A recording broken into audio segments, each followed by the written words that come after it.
Han transcurrido cerca de 90 años del fallecimiento de María de la Luz Camacho en la histórica colonia del Carmen, en Coyoacán.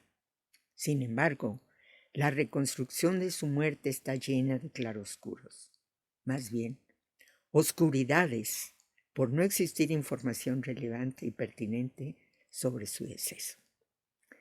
La falta de información sobre su vida se interpreta como la falta de uso intensivo de la imprenta para su documentación.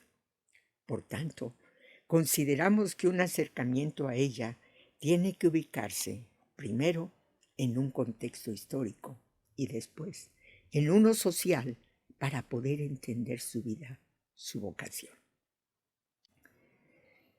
El intento por presentar no una historia, sino más bien una serie de preguntas relacionadas con María de la Luz Camacho no es tarea sencilla, puesto que es esencial comprender de dónde venimos y a dónde vamos. Y para ello tendremos que remontarnos al siglo XV, cuando aparece el primer invasor en tierras americanas, que fue Cristóbal Colón, así como conocer las consecuencias de la invasión española del siglo XVI y las invasiones del siglo XIX, dos por parte de Estados Unidos y otra cuando se impuso un llamado Segundo Imperio. Quienes han escrito las historias de esos sucesos han tenido posiciones políticas. Unos han sido eurocéntricas y otros nacionalistas. Los ha habido parciales y sesgados y también objetivos. María de la Luz Camacho ve la luz en la primera década del siglo XX, en un México golpeado y explotado durante siglos. ¿Qué tanto sabría ella de la historia de México? ¿Distinguiría el significado de la religión entre los antiguos mexicanos? ¿Cuáles eran sus símbolos principales? ¿Conocería las consecuencias de las leyes de reforma? ¿Cuál fue el papel de Benito Juárez, Miguel Lerdo de Tejada, Valentín Gómez Farías, Emilio Portesil, Plutarco Elías Calles, Garrido Canaval, Lázaro Cárdenas en la historia mexicana? ¿Cómo se fue construyendo el proyecto insurgente? ¿Por qué los movimientos sociales buscaban la justicia y la igualdad social? Conocía las constituciones de México y la llamada Ley Calles.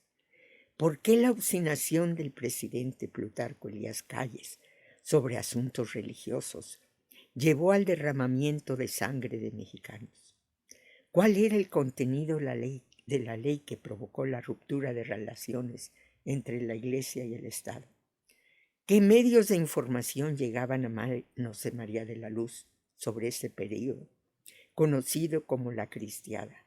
Y después, ¿cómo vio la Segunda Cristiada, que ya no contó con el apoyo de la primera y que prohibía a los sacerdotes y católicos apoyar el movimiento?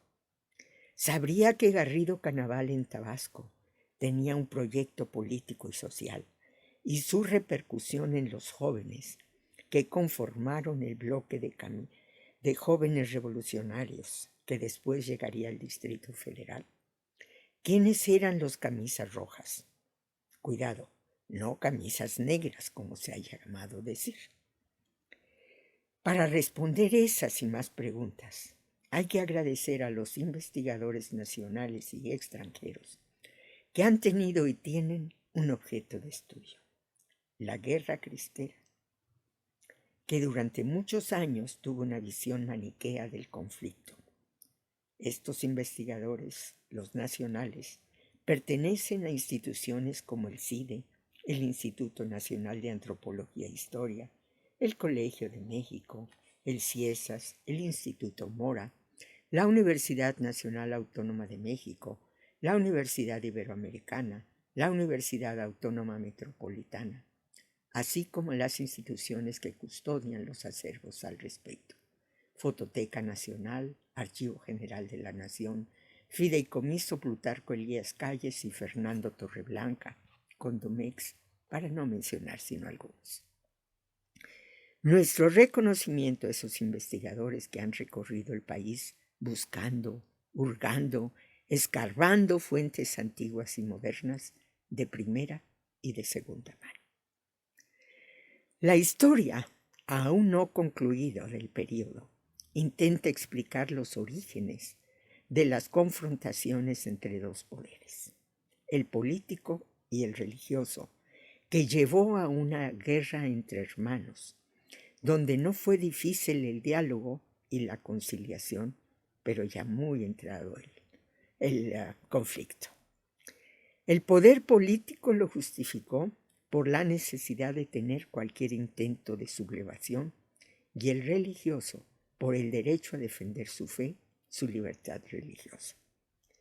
La disputa, inevitable y lamentablemente, dejó víctimas mortales, pobreza y desesperanza.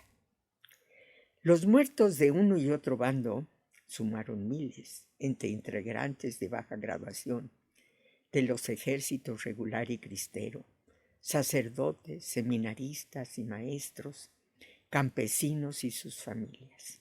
No obstante, no hay registro histórico de las familias e individuos anónimos que sufrieron daños colaterales severos, como por ejemplo el desempleo, el abandono del campo, es decir, pobreza.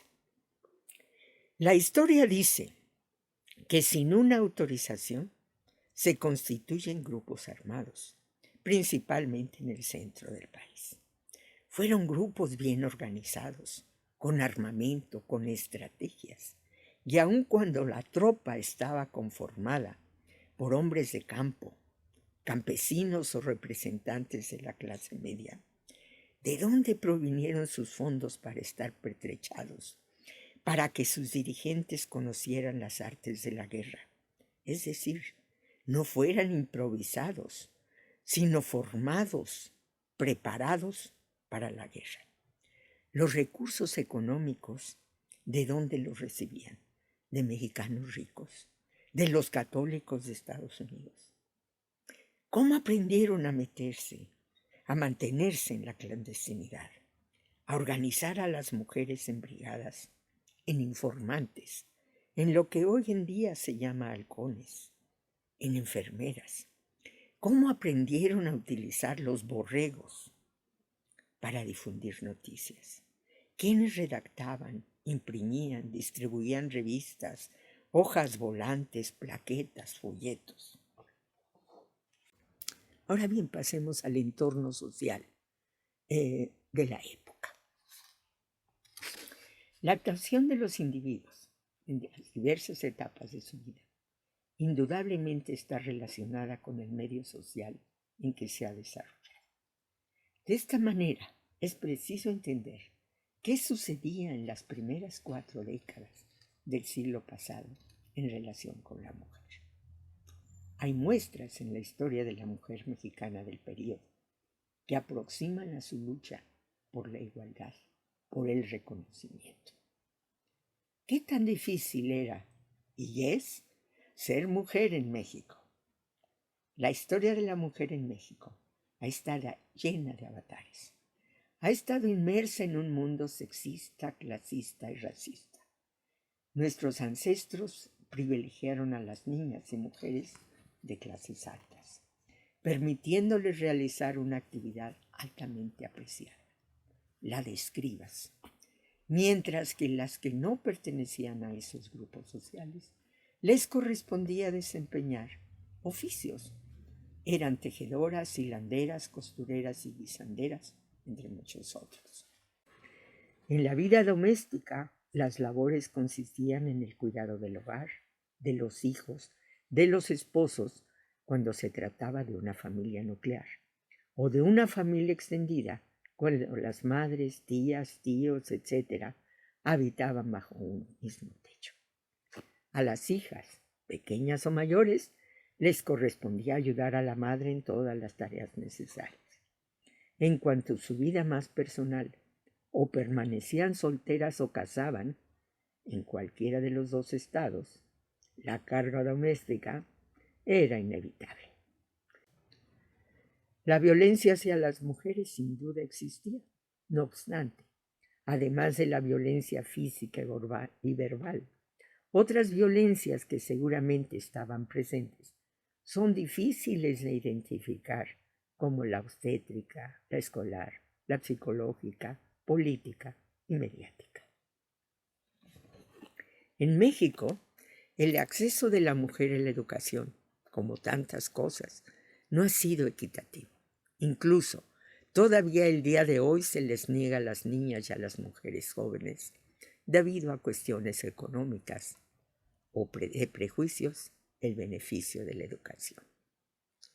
En el año de 1867 nace la Ley Orgánica de Instrucción Pública para el Distrito y Territorios Federales, que establecía no únicamente el carácter público, gratuito y obligatorio de la instrucción primaria, sino la educación laica, en los distintos niveles de enseñanza. Se crearon también 2 planteles que sustituirían a la universidad: la Escuela para Personas del Sexo Femenino y la Escuela Nacional Preparatoria.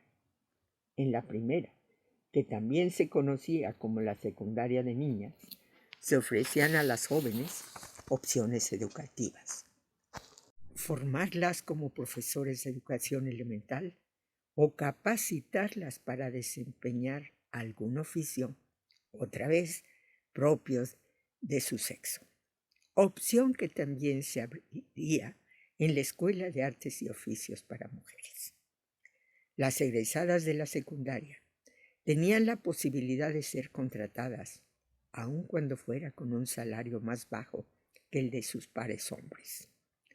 La incursión lenta, muy lenta de las mujeres en los espacios educativos, debida a la decisión familiar o a su rebeldía al orden establecido, permitió que ya en 1910 nuestro país contara con médicas, odontólogas, abogadas, lo cual puede considerarse como un gran hito en la lucha de las mujeres.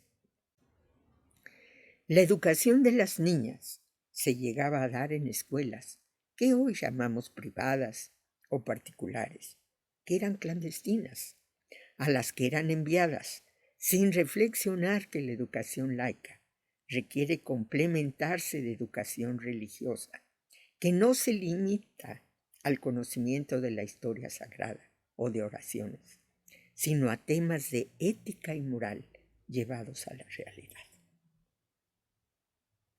Los esfuerzos, después de años de luchas armadas, condujeron a la decisión de fortalecer la identidad nacional entre los mexicanos de diferentes edades y medios sociales por medio del arte, de la literatura y de la educación. Las obras de los muralistas, pintores, escritores, educadores abundan, pero llegan a chocar con publicaciones que hoy podrían llamarse promonárquicas. Entre paréntesis, si lo expresado anteriormente preocupa, hoy también debería preocuparnos que historiadores y no historiadores se refieran a mitos en nuestra historia. Los borregos, hoy llamados noticias falsas o desinformación, que orillaron a discusiones, debates, oposiciones que surgieron durante la década de los años 30 del siglo pasado, que fueron intensas e impidieron que, frente a los incrementos de embarazos y de aumento de casos por enfermedades de transmisión sexual, se iniciara la educación sexual a edades tempranas o la continuación de la educación socialista, dirigida a la constitución de un mundo más igualitario y más justo, a dar una cultura, patrimonio de todos, arrancar de las necesidades y conducir a la satisfacción de las mismas, y en donde los alumnos aprendan las cosas haciéndolas, para que sean ellos mismos, dirigidos por sus maestros, los agentes de su propia educación. Son ejemplos de lo que ha sucedido en nuestro país. En resumen, María de la Luz Camacho vivió tiempos complicados, llenos de contradicciones que quizá solo eran discutidos en ciertos círculos, incluso algunos no accesibles a ellas, y que la llevaron a practicar, según sus escasas notas biográficas, a una vida de asceta, es decir, a buscar la perfección espiritual. María de la Luz Camacho nace el 17 de mayo de 1907 en Tacubaya, de una familia honorable y muy cristiana. Su padre, don Manuel Camacho, y su mamá, María Teresa González. María de la Luz Camacho fue la primera hija de este matrimonio. Desafortunadamente, a los 7 meses de edad, María de la Luz Camacho se enfrenta a la pérdida de su mamá, que curiosamente muere el 30 de diciembre de 1907 a las 10:30 de la mañana, mismo día en el que moriría María de la Luz Camacho, pero 27 años después. A la muerte de la madre de María de la Luz Camacho, el señor Camacho se refugia en la casa de la abuela materna, la señora Jacinta Colín, viuda de González. En esa casa también vivía la tía Adela, quien recibió a la niña hermosa de carita redonda y ojos negros, de mirada firme, pero al mismo tiempo tierna. Los cuidados maternales quedaron a cargo de la tía Adela, impresiones que jamás se olvidarían ni se borrarían ni de una ni de la otra. El señor Camacho se casa en segundas nupcias con la señorita Beatriz López Tello y se mudan a la ciudad de Puebla. Es ahí en donde María de la Luz recibiría su primera educación.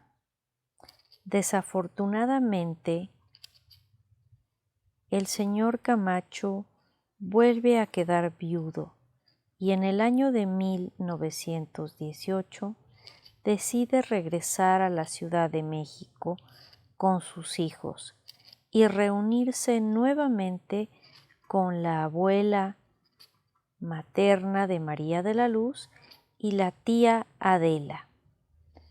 Para entonces María de la Luz tenía 11 años y el más pequeño de sus hermanitos unos meses.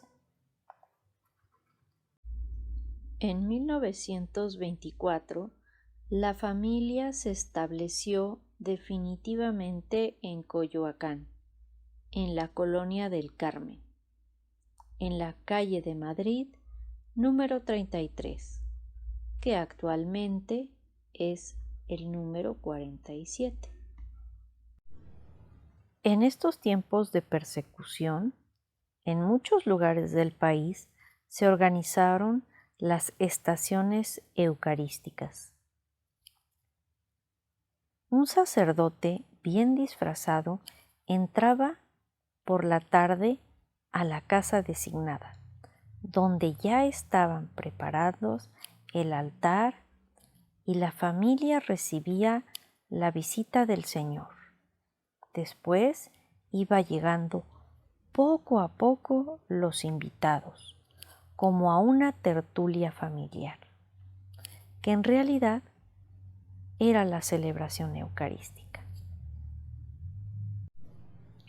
Cuando en la parroquia de Coyoacán se comenzaron a organizar las estaciones eucarísticas, María de la Luz se movilizó rápidamente para conseguir al sacerdote y los permisos necesarios. Y muy pronto, en casa de María de la Luz Camacho, se veneraba al Señor.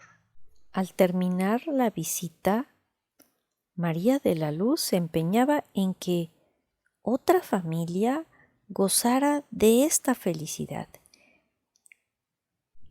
Todo este trabajo lo hacía como un verdadero apostolado, y se puede asegurar que gracias a ella, la Santísima Eucaristía, durante los años de persecución, no dejó de estar presente en el territorio parroquial de San Juan Bautista en Coyoacán.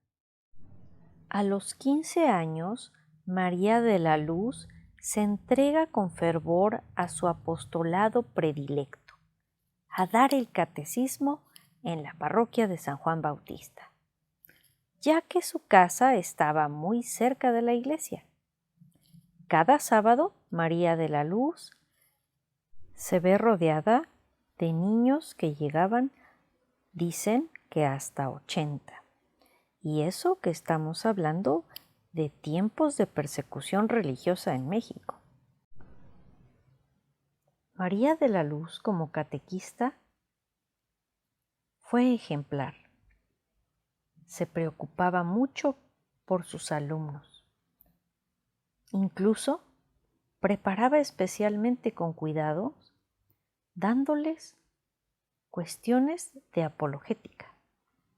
También se interesaba tanto por sus alumnos que cuando llegaba el momento de que hicieran la primera comunión y veía que algunos tenían problemas para tener sus vestidos o sus zapatos, María de la Luz buscaba quién patrocinara el vestido o el calzado de esos chiquitos que harían la primera comunión. Más tarde fue elegida para dirigir los círculos de estudio de la Juventud Católica Femenina Mexicana. Insistió siempre en la necesidad de los estudios de la religión. Los principios de vida espiritual los encontró impregnados de sencillez evangélica en la regla de la Orden Tercera de San Francisco, cuyo hábito de novicia vistió el 2 de febrero de 1930. Durante el año de prueba, ejercitó dos virtudes que manifestaron no solo su fervor, sino la fuerza de carácter, la constancia y la puntualidad. El 2 de marzo de 1931 hizo su profesión como hermana terciaria, en la cual se comprometía a renunciar a las diversiones escandalosas, a los lujos excesivos y a llevar una vida sencilla y mortificada. Los primeros años de noviciado y de profesión los hizo bajo la dirección del padre Alejandro Torres, de la Orden Franciscana Menor. La devoción mariana siempre estuvo presente en la vida de esta joven. Desde luego, era devota del rosario. Y claramente fue una de las prendas que ella siempre portaba. Con gran amor y devoción, el rezo a la Santísima Virgen. A fines de 1931 fue una gran oportunidad para ella, ya que se celebraba el 4º centenario de las apariciones de la Virgen de Guadalupe.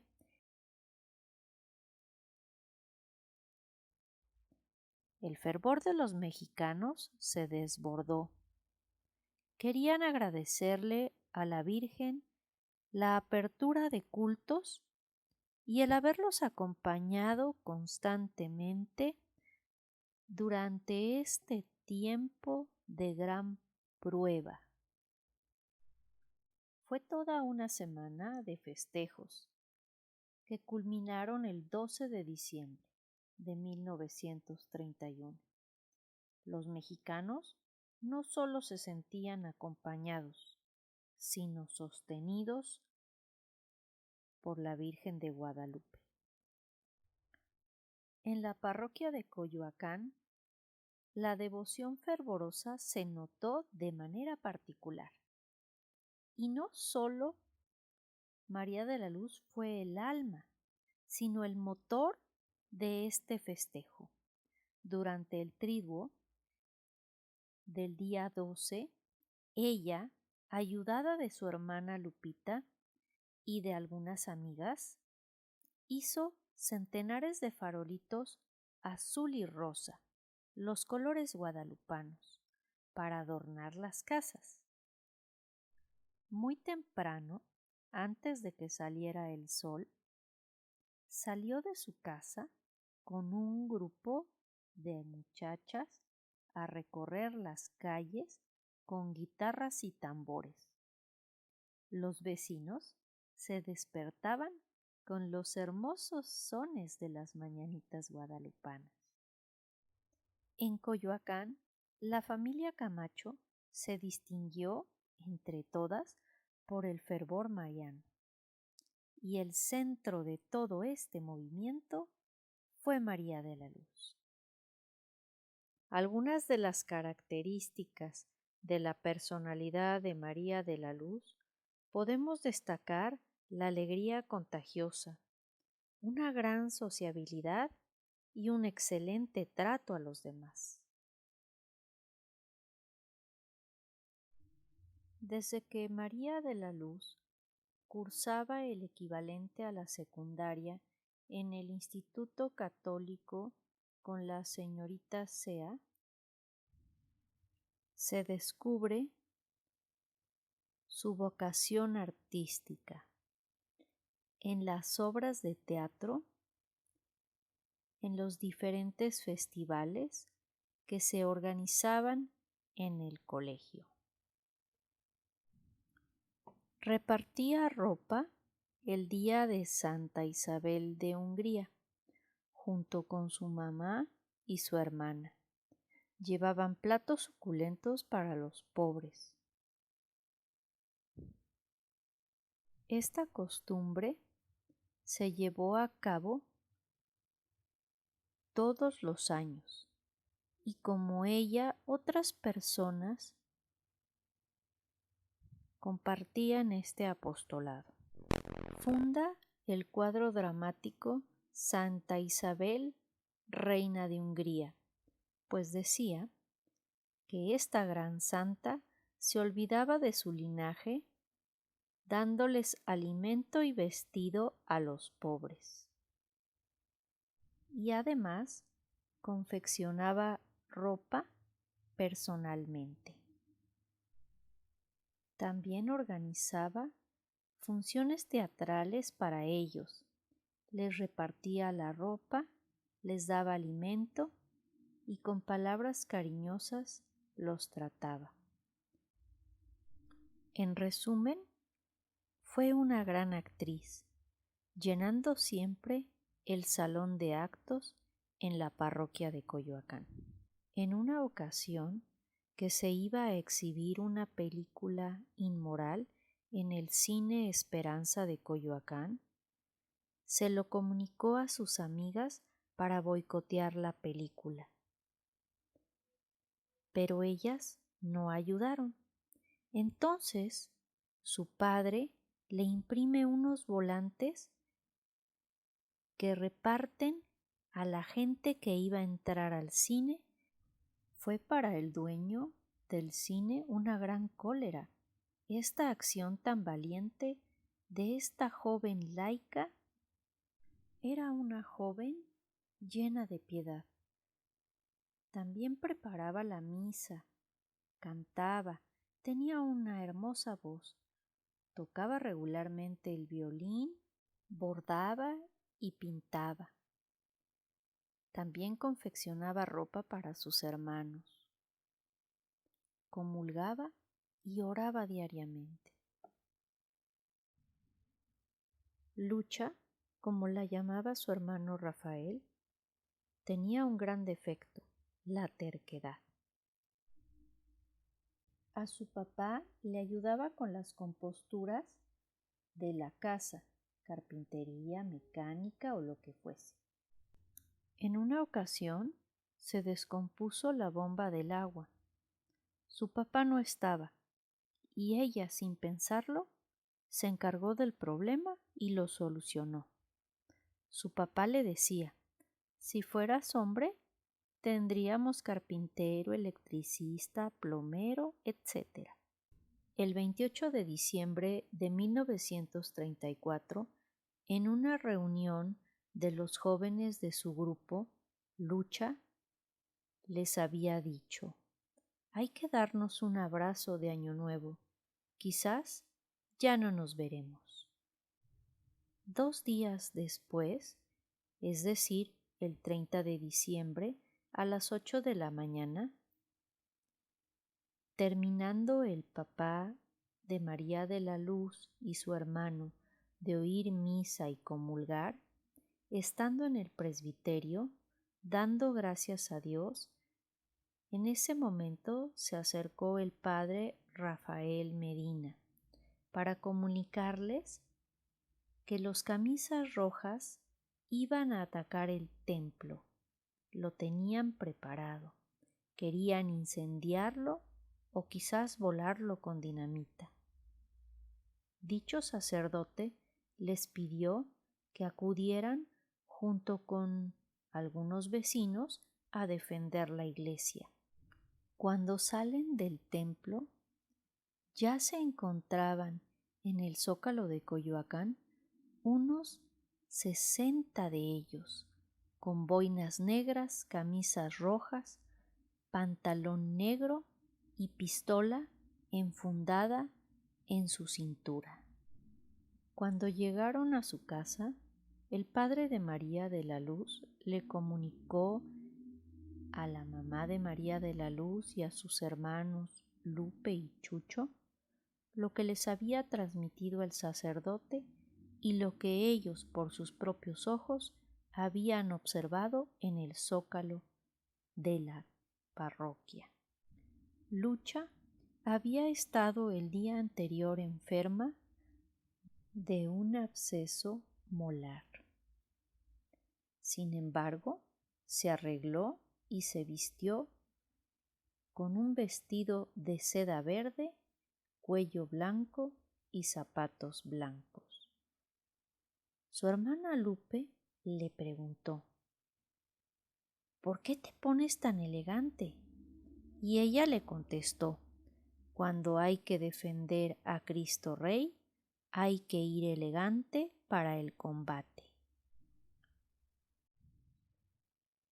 Tratando de recrear los hechos de aquel día 30 de diciembre de 1934, el recorrido, que sin saber sería el último, de María de la Luz Camacho hacia la parroquia de San Juan Bautista, y que sería el mismo que durante los últimos años de vida ella recorrería para asistir a la parroquia, trasladándose a pie desde la calle de Madrid, dirigiéndose por Avenida Centenario, caminando hacia el sur 12 cuadras en su recorrido, que aproximadamente duraría entre 15 y 18 minutos, acompañada por su hermana Lupita. Podemos imaginar que su padre, mientras tanto, estaría comunicando a los vecinos, amigos y conocidos lo que intentaban ejecutar en contra de la parroquia, de nuestra iglesia, en contra de la fe, y sabiendo de antemano que la misa de los niños del catecismo era a las 10 de la mañana y que el templo lo encontraría concurrido de feligreses como cada domingo. Motivada por todas estas cosas, seguramente a un paso firme y veloz, María de la Luz y su hermana llegarían a los arcos emblemáticos del parque del centro de Coyoacán. En esos momentos, ya invadido por el grupo de camisas rojas. ¿Cuántas cosas habrían pasado por la mente de María de la Luz en esos momentos? Los antecedentes de este grupo se sabían con certeza que no quedaría tan solo en una amenaza, sabiendo que este grupo ejecutaba las acciones sin importar las consecuencias. Inició la misa de 10 de la mañana. Se cerraron las puertas del templo por la turba del exterior. María de la Luz decide quedarse afuera defendiendo la parroquia. Los camisas rojas, subiéndose a la cruz atrial, se pusieron a ofender a Cristo Rey y a Santa María de Guadalupe. Por supuesto, insultos a los jerarcas de la Iglesia y al pueblo católico. Los insultos y las maldiciones de los rojinegros eran contrarrestados por los gritos de los católicos. ¡Viva Cristo Rey! ¡Viva Santa María de Guadalupe! ¡Viva la religión católica! ¡Viva el Papa! La voz que sobresalía valiente y brillante era la de María de la Luz. Los camisas rojas tenían al pie de la cruz ocultos varios botes de gasolina. El líder de los camisas rojas decidió cambiar de táctica. Hay que atacar, dio la orden, y vino el grito que era la contraseña. ¡Viva la revolución! Ya antes de que se diera la orden de ataque, varios camisas rojas habían apuntado con sus revólveres a María de la Luz para amedrentarla y hacerla callar. Pero ella, aunque sintió miedo, no retrocedía ni se ocultó. Más bien continuaba con más ímpetu gritando. Testigos afirmaban que el grito salía del alma de María de la Luz. Se escucharon las detonaciones y una bala atravesó el pecho de María de la Luz. La última frase que pudo pronunciar fue «Viva Cristo». Además de María de la Luz, otras 4 personas cayeron heridas de muerte: Ángel Calderón, Inés Mendoza y otro joven más. Los cobardes agresores vaciaron las cargas de sus pistolas y ya sin balas seguían amenazando a la multitud que al oír los disparos había acudido en gran número. Y al darse cuenta que las intenciones criminales de los atacantes y de las víctimas a las puertas del templo, se lanzó contra ellos. Los camisas rojas no intentaron resistir, sino que corrieron cobardemente a refugiarse a la presidencia municipal, a unos metros de la parroquia. Los feligreses se ocupaban de los heridos y de los muertos. El cuerpo de María de la Luz fue llevado al Hospital Juárez, donde tuvieron que pasar 24 horas para que su padre pudiera reclamar el cuerpo. El día 31 de diciembre velaron a María de la Luz en su casa. La vistieron con su hábito de la orden franciscana. Su amiga Laura Aguilar le prendió sobre él el distintivo de la Juventud Católica Femenina Mexicana. Por la tarde se organizó el sepelio hacia el Panteón de Joco, llevando el ataúd el padre de María de la Luz y sus 2 hermanos.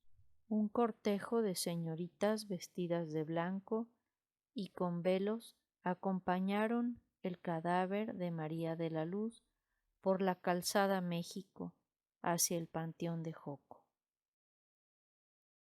El arzobispo Pascual Díaz Barreto asistió al sepelio. Una multitud acompañó su cortejo fúnebre hasta el Panteón de Joco para sepultarla. Coyoacán, sus villas, sus barrios, sus pueblos, quizás todo México se conmovió con la muerte de María de la Luz. Después de sepultarla, un grupo continuó en marcha hasta el Zócalo por Avenida Reforma para exigir justicia por esta muerte tan lamentable. Un año después, se coloca una losa vertical en el centro, un camafeo con un bajorrelieve de María de la Luz. La losa horizontal con el símbolo franciscano. En el texto se lee: Tu virtud era un tesoro derramado, dulce calma. Hoy la hermosa luz de tu alma resplandece más que el oro. Al día siguiente de su muerte, los periódicos de México narraban lo sucedido en Coyoacán, el Excelsior, la Prensa. María de la Luz defendió la fe de todos los católicos mexicanos. Por otra parte, el gobierno ofrecía investigar y aplicar la ley.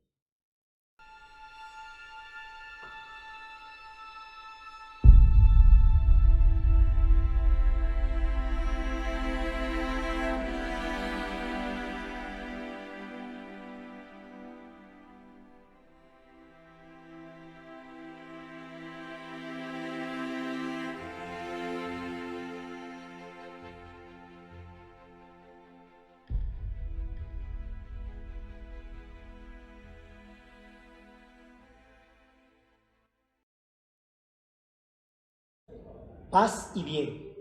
Reciban ustedes un cordial saludo desde el lugar donde se encuentran los restos de la sierva María de la Luz Camacho. Me presento. Mi nombre es Jesús Arredondo Marquina. Soy hermano franciscano de la provincia del Santo Evangelio de México y hace unos meses me han encomendado la tarea de ser vicepostulador de la causa de la sierva María de la Luz Camacho.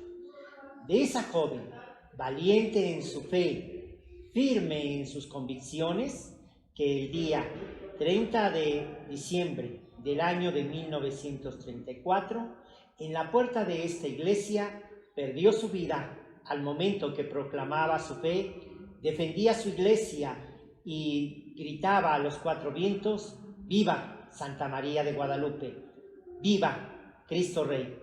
la catequista, que con amor, con humildad, vivía su vocación franciscana en el servicio a los pequeños, a los niños, enseñando el catecismo, tratando de dar algo más. Cuando llegaba el fin del curso, aquellos niños que no tenían para un vestido blanco, para unos zapatos, María de la Luz Camacho se daba la tarea de buscar, de organizar algún evento para que todos los niños pudiesen tener un vestido, una ropa blanca y sus zapatos. María de la Luz Camacho, la joven valiente que en la Acción Católica Juvenil hacía movimientos para que todos los jóvenes trataran de conocer, de vivir su fe, proclamando apostolado, Eucaristía como las acciones principales, y que trataba de animar a los jóvenes montando obras de teatro para que conocieran a Dios, para que realizaran una actividad. Esa joven valiente que dio, decíamos, su vida aquí, entregándola a Dios nuestro Señor ante aquel grupo de jóvenes de camisa roja. Nosotros sabemos que sus restos fueron trasladados del Panteón de Jojo a esta parroquia a finales del siglo pasado y que desde entonces sus restos están aquí, esperando que todos nosotros la conozcamos, que todos nosotros acudamos a ella para que sea la gran intercesora ante Dios nuestro Señor, para que sea el modelo de todos los jóvenes. Les invito cordialmente a que vengamos a pedir la ayuda de Dios por intercesión de esta joven valiente, de esta joven que dio su vida proclamando su fe y defendiendo la Iglesia Católica, defendiendo esta parroquia de San Juan Bautista Coyoacán.